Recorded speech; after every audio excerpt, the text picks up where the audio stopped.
Hello, hello. Welcome to Let the People Decide with Oklahoma Taxpayers Unite. My name is Dan Belcher. I am a candidate for CD5, and I'm going to be your guest host today. Just wanted to thank Oklahoma Taxpayers Unite for allowing me to come on and to kind of rap with you guys a little bit. Don't forget to like this video and share it with all your friends. Gonna kind of go over what the order of the show is going to be today. It's going to be a little bit different than maybe you're used to, because we're going to do half of the segment before this Second Amendment petition at the Capitol at 1 o'clock. So we'll kind of be doing half before, and then we'll come back and rap about what happened at the Capitol to keep you guys informed on what's going on with the Democrats putting out a petition to try to stop the concealed carry, which I don't see happening, but we have to stay in front of it. So what I'd like to do is to kind of go over a little bit of what my campaign platform is, but I will also go over a little bit of what my thoughts are regarding how we got here, what it is that we need to do from here forward, and the specific steps that are required, in my opinion, to take back CD5 from Kendra Horn. Kendra Horn actually was on Flashpoint yesterday. I don't know how many of you guys saw it. I actually like to watch her in the act and see kind of how she's massaging these Republicans who essentially just pretty well threw her some softballs yesterday, as opposed to holding her to account on things that are actually important to Oklahomans, but we can get to that later.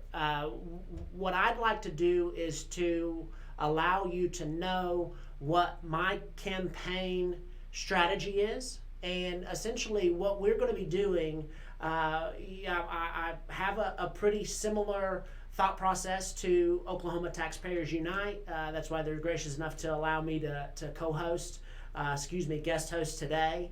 And what we're here to do is to throw darts at the establishment and to poke the bear in ways that a lot of these candidates are not willing to get involved in. So, we have the Second Amendment thing.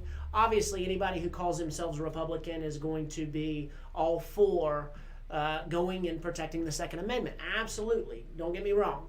But there are fundamental things that brought us to this point. There are fundamental organizations that have their talons dug so deep into things that are so important that we are here to shine a light onto those things.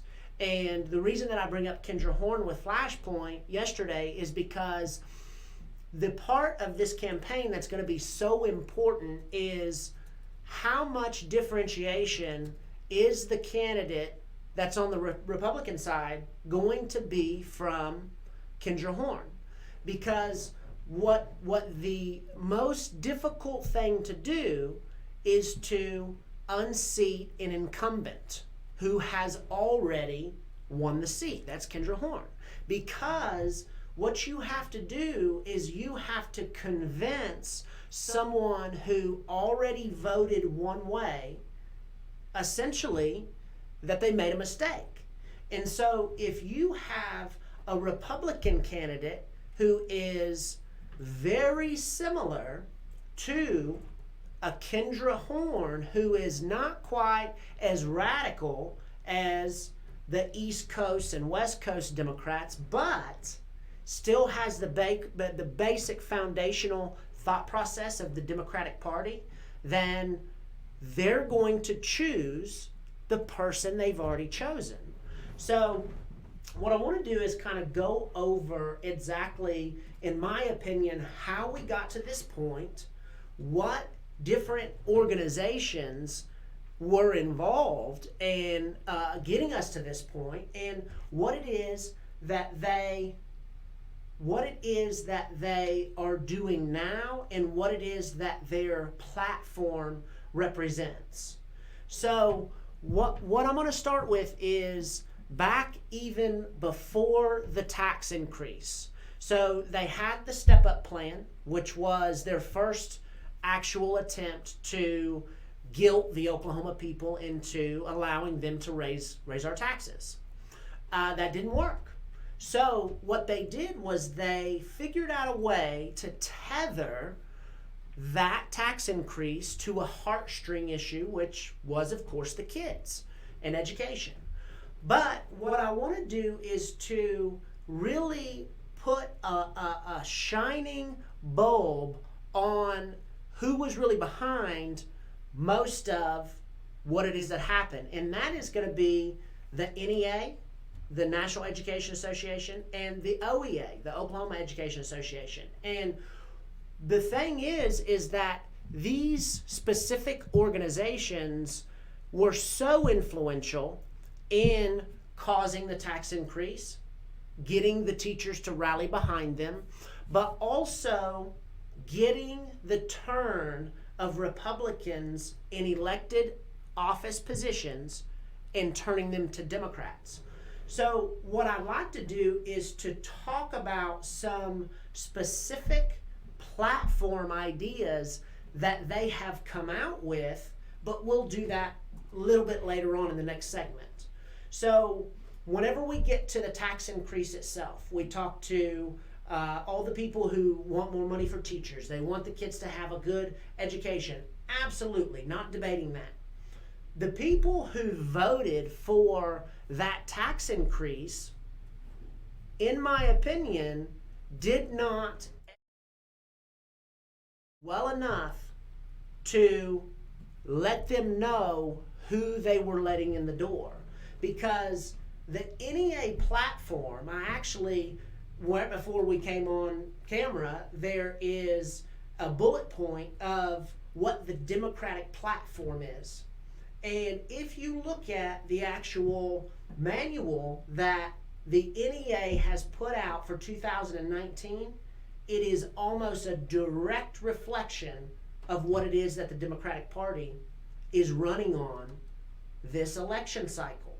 Now, the reason that that should give us pause is because these organizations are directly representing the teachers who are in charge of what?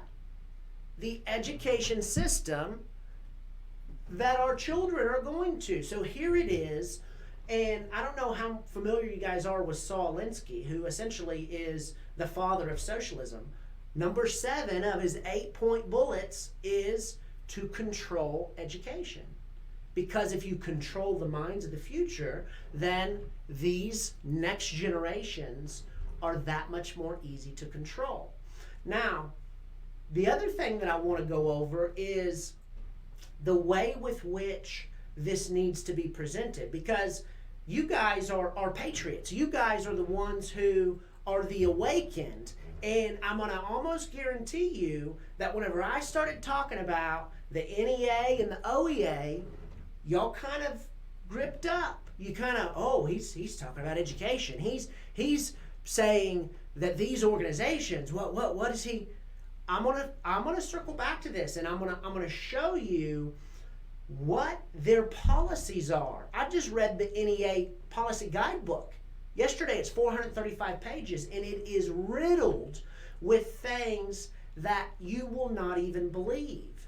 And so the reason that I even bring that up is because the importance of that voting block, the importance of the teachers as a voting block, that's what actually allowed for the things to get passed last election cycle and the Democrats to get elected, because they said, hey, we want things to be different, and they have a good chunk of the voting block to cause that to happen. I'm going to go ahead and pause for a break, and we will circle back on the next segment of exactly what it is that I'm talking about.